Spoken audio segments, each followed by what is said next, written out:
नमस्कार दोस्तों ये बात आप काफ़ी समय से सुनते आ रहे हैं कि चाइना और पाकिस्तान के बीच में काफ़ी बड़ी फ्रेंडशिप है और यहाँ पर चाइना काफ़ी सारा पैसा पाकिस्तान को देता है, इन्वेस्टमेंट करता है और इनका सबसे जो पेट प्रोजेक्ट है सीपैक आप सब जानते होंगे, जिसके तहत बिलियंस ऑफ डॉलर्स इन्वेस्ट किए जा रहे हैं पाकिस्तान के अंदर। लेकिन सीपैक के अंदर भी मैं आपको बता दूं, जो सबसे बड़ा प्रोजेक्ट था, एक रेलवे प्रोजेक्ट था, मैं आपको बताऊंगा वीडियो में, उससे एग्जिट कर गया है चाइना। जी हाँ, ये एक बहुत बड़ी खबर आ रही है पिछले 1-2 दिनों से। आई एम श्योर कि आप भी इसके बारे में सुन रहे होंगे। आप देख सकते हो खबर, China exits it's biggest Pakistan projects, what's happening. इसको थोड़ा सा हम डिटेल में जानेंगे कि एग्जैक्टली ये प्रोजेक्ट था क्या, चाइना क्यों एग्जिट कर रहा है, क्या डर है चाइना को, साथ ही साथ पाकिस्तान अब एडीबी से मदद मांग रहा है, वो क्या, वो सब कुछ आपको जानने को मिलेगा।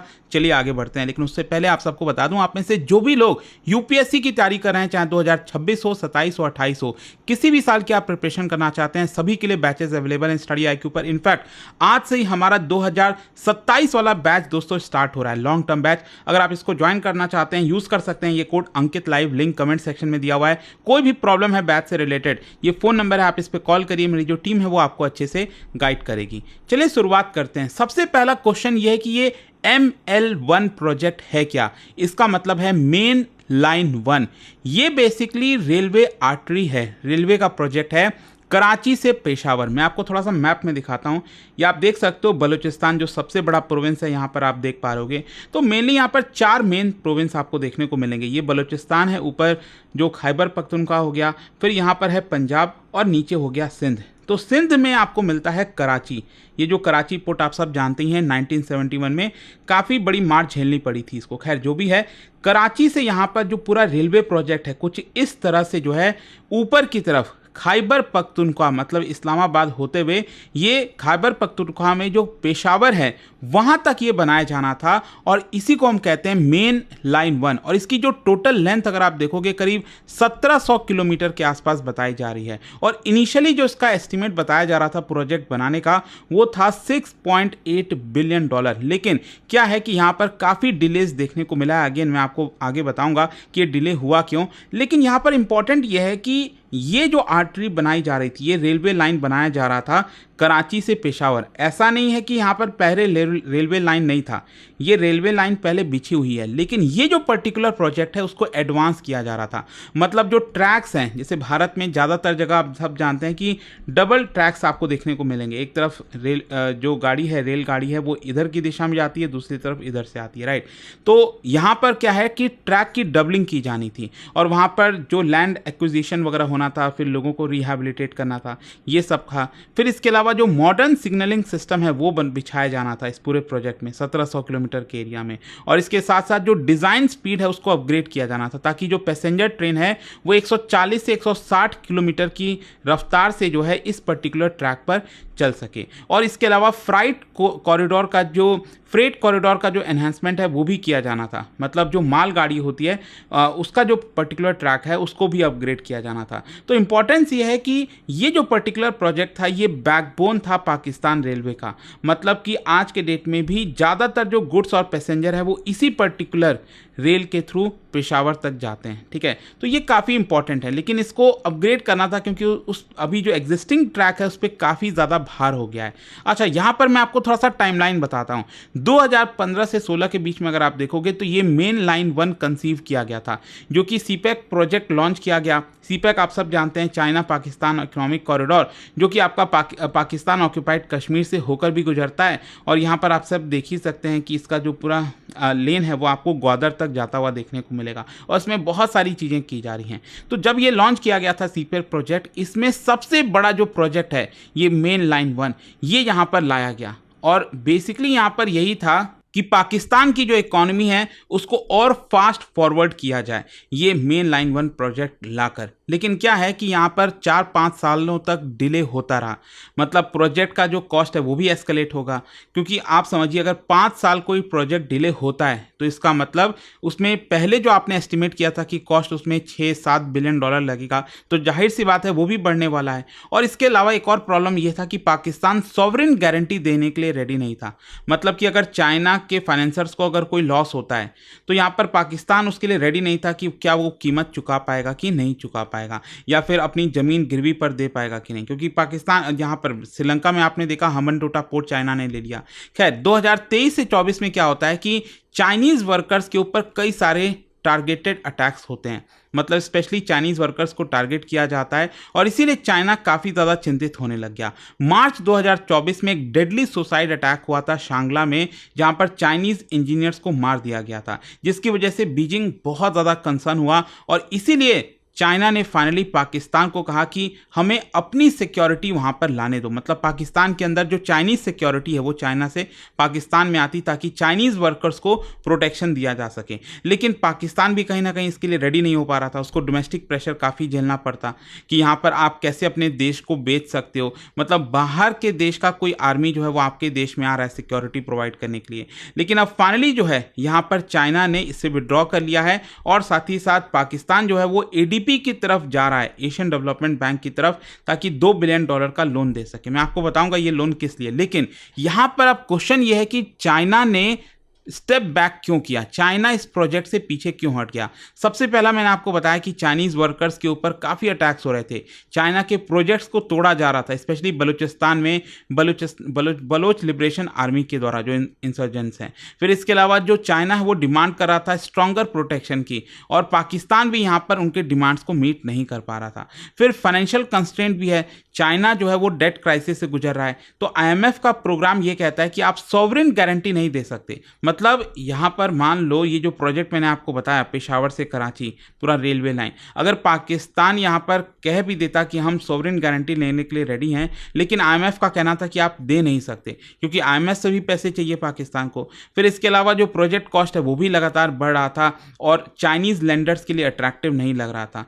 फिर इसके साथ साथ पॉलिटिकल और रेपुटेशनल रिस्क भी है, मतलब जो अटैक्स हो रहे थे इसकी वजह से चाइना के ऊपर भी, चाइनीज़ गवर्नमेंट के ऊपर भी चाइना के अंदर काफ़ी प्रेशर आ रहा था कि चाइनीज़ वर्कर्स वहाँ पर मारे जा रहे हैं पाकिस्तान के अंदर। तो हाई प्रोफाइल जो कैजुअलिटीज़ हैं इसकी वजह से बीजिंग का ये जो पूरा belt and road initiative image है वो भी काफ़ी ज़्यादा धक्का खा रहा था और इसी की वजह से कहीं ना कहीं ओवरऑल आप कह सकते हो कि चाइना ने यहाँ पर डिसाइड किया है कि वो इस प्रोजेक्ट में नहीं बनेगा और वो वहाँ से विड्रॉ करेगा। अच्छा, इसका स्ट्रैटेजिक रिकैलिब्रेशन की बात करें तो चाइना जो है it prefers risk sharing with multilaterals, जैसे एशियन डेवलपमेंट बैंक अगर पैसे दे देता है पाकिस्तान को तो चाइना कहेगा कि हाँ ठीक है, हम उनके साथ जो है चीज़ों को संभाल सकते हैं, काम कर सकते हैं। अच्छा, पाकिस्तान का क्या रिस्पॉन्स है? देखो पाकिस्तान यही कह रहा है कि क्योंकि चाइना इसमें नहीं है तो $2 बिलियन इसको चाहिए एशियन डेवलपमेंट बैंक से। और ध्यान रखिएगा ये 2 बिलियन में आपका पूरा प्रोजेक्ट नहीं बन जाएगा। पेशावर से मैंने आपको बताया ना यहाँ कराची तक आपको पूरा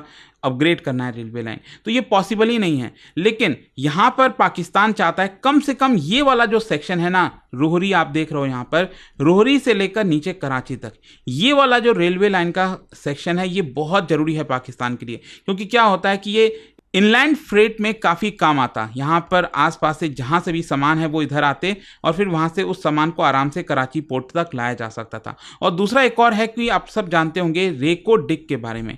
रेको डिक क्या है? बेसिकली ये जो पूरा एरिया आप देख रहे हो यहाँ पर बलूचिस्तान में, ये गोल्ड और कॉपर माइन है। गोल्ड कॉपर माइन होने की वजह से वहाँ से जो भी माइनिंग होती है तो उसको यहाँ तक लाया जा सकता है और फिर वहाँ से जो है आपका रोहरी से जो है अगेन रेलवे लाइन बन जाएगा तो इसको कराची पोर्ट तक आराम से लाया जा सकता है। तो फर्स्ट टाइम एक प्रकार से आप कह सकते हैं कि जो कोर सीपैक प्रोजेक्ट है वो फंड किया जाएगा मल्टीलैटरल बैंक के द्वारा इंस्टेड ऑफ चाइना, मतलब चाइना उसको फंड करने के लिए रेडी नहीं है। अच्छा, इसका इम्प्लीकेशंस क्या होगा पाकिस्तान के ऊपर? देखो सबसे पहला इंफ्रास्ट्रक्चर, मतलब अब क्या है कि अगर मान लो ADB लोन दे भी देता है तो कराची से रोहरी वाला सेक्शन बनेगा तो ये पार्शियल प्रोग्रेस होगा, लेकिन जो फुल ML1 वाला पूरा प्रोजेक्ट था वो डिले हो जाएगा। इकोनॉमी का जहाँ तक सवाल है तो इसकी वजह से जॉब क्रिएशन कम होंगे, फ्रेट जो एफिशिएंसी है वो कम हो जाएगी और रेवेन्यू बेनिफिट जो है वो भी डिले हो जाएगा। इसके अलावा फिस्कल पॉलिसी की बात करें तो जो ADB है एशियन डेवलपमेंट बैंक, वो स्ट्रिक्टर ट्रांसपेरेंसी चाहता है।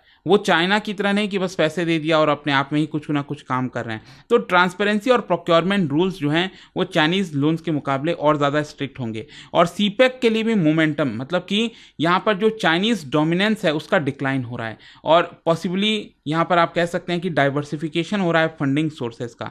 और सिक्योरिटी के मामले में मैंने आपको बता ही दिया कि पाकिस्तान को अभी भी प्रूफ करना पड़ेगा कि वो चाइनीज़ वर्कर्स के लिए पूरा एरिया सेफ है, क्योंकि भले ही चाइना ने ये ML1 वाला प्रोजेक्ट से विड्रॉ किया है, लेकिन कहीं ना कहीं अभी भी चाइना का बहुत सारा इन्वेस्टमेंट है ना, तो वहाँ पर तो चाइनीज़ वर्कर्स हैं, तो उनके ऊपर दोबारा ये अटैक ना हो। अच्छा, क्वेश्चन यहाँ पर कई लोगों के मन में ये भी आ रहा है कि क्या चाइना ने ये जो प्रोजेक्ट से विड्रॉ किया है, क्या इसके पीछे भारत का हाथ है? क्योंकि अगर आप देखोगे अभी PM मोदी वहाँ पर आपका तियानजिन गए थे, SCO समिट के लिए चाइना गए हुए थे, तो यहाँ पर शी जिनपिंग और PM मोदी के बीच में अच्छी खासी बातचीत हुई है। तो आपको मैं बता दूं कि ये मामला जो है वो भारत से रिलेटेड नहीं है। यहाँ पर अभी भी आपको समझना है कि जो सीपैक है उसको लेकर, इनफैक्ट आपको याद होगा जब PM मोदी स्पीच दे रहे थे SCO के मीटिंग के दौरान, तो वहाँ पर भी उन्होंने कहा, सीपैक वाला मुद्दा उठाया कि जो ट्रांसपोर्ट कॉरिडोर्स वगैरह हम बना रहे हैं वो सॉवरेनिटी का ख्याल उसको रखना चाहिए। तो वो POK से होकर गुजर रहा है, तो अगेन भारत को वो अच्छा नहीं है। लेकिन स्टिल आप कह सकते हैं कि भारत और चाइना के रिश्ते अभी उतने अच्छे नहीं हुए हैं जिसकी वजह से चाइना जो है वो भारत के कहने पर पाकिस्तान में प्रोजेक्ट्स को रोक दे। वो देखने वाली बात होगी यहाँ पर क्या होता है, लेकिन ऑब्जर्वेशन यही सजेस्ट कर रहे हैं कि इंडिया चाइना रीअप्रोचमेंट की वजह से ऐसा नहीं है कि भारत का जो अपोजिशन था सीपैक को लेकर वो खत्म हो गया है। भारत अभी भी सीपैक के विरोध में ही है, ये आपको ध्यान में रखना है। अच्छा, ओवरऑल इसका स्ट्रैटेजिक और पॉलिटिकल कॉन्सिक्वेंस क्या है? देखो, अगर हम चाइना और पाकिस्तान के रिश्ते की बात करें तो ऐसा नहीं है कि उन दोनों के बीच में कोई ब्रेकअप हो गया है, बट उनका रिलेशन एक कैलिब्रेशन है, आप कह सकते हैं रिकैलिब्रेशन। और चाइना जो है वो अभी भी की प्लेयर है ग्वादर में, एनर्जी में, डिफेंस के अंदर पाकिस्तान में, मतलब पाकिस्तान के ज़्यादातर वेपन्स वगैरह वो चाइनीज़ ही हैं। फिर जहाँ सीपैक का सवाल है, BRI का जो नैरेटिव है, ऑब्वियस सी बात है उसको एक बड़ा झटका लगेगा कि चाइना अपना सबसे बड़ा जो प्रोजेक्ट था पाकिस्तान में उसी को कंप्लीट नहीं कर पाया।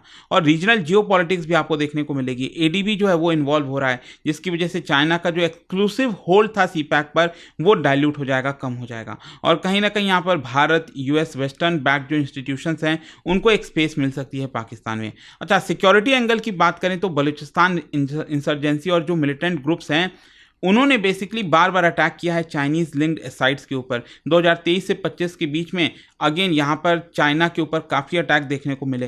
तो पाकिस्तान यहाँ पर क्या है कि it has deployed special security forces ताकि चाइनीज़ वर्कर्स को एक प्रकार से सुरक्षा दिया जा सके। लेकिन देखना होगा कि वो आगे कितने हद तक जो है वो सिक्योरिटी प्रोवाइड कर सकते हैं। जहाँ तक व्हाट नेक्स्ट का सवाल है कि आगे क्या हो सकता है, देखो हो सकता है कि शायद चाइना और पाकिस्तान में फिर से कोई बातचीत हो जाए और चाइना जो है वापस से ML1 वाले प्रोजेक्ट पर काम करने लग जाए। फिर दूसरा ये हो सकता है कि जो मल्टीलैटरल फाइनेंसिंग है वो ग्रो होगी, ADB हो गया, बाकी के कई जो फंड्स हैं वो यहाँ पर पाकिस्तान को फंडिंग कर सकते हैं। और डिलेज वगैरह भी हो रहे हैं जिसकी वजह से फंड्स अभी इनसफिशिएंट है।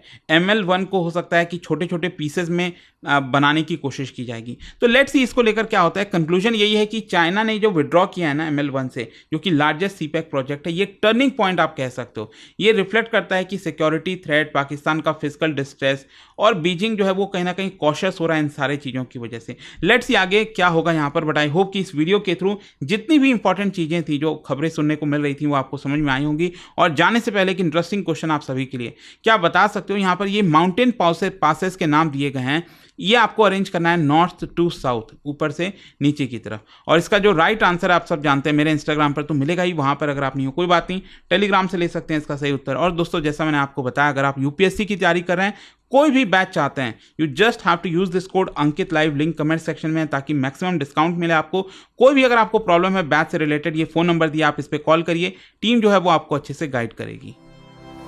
स्टडी IQ IAS, आपका सिलेक्शन हमारा मिशन।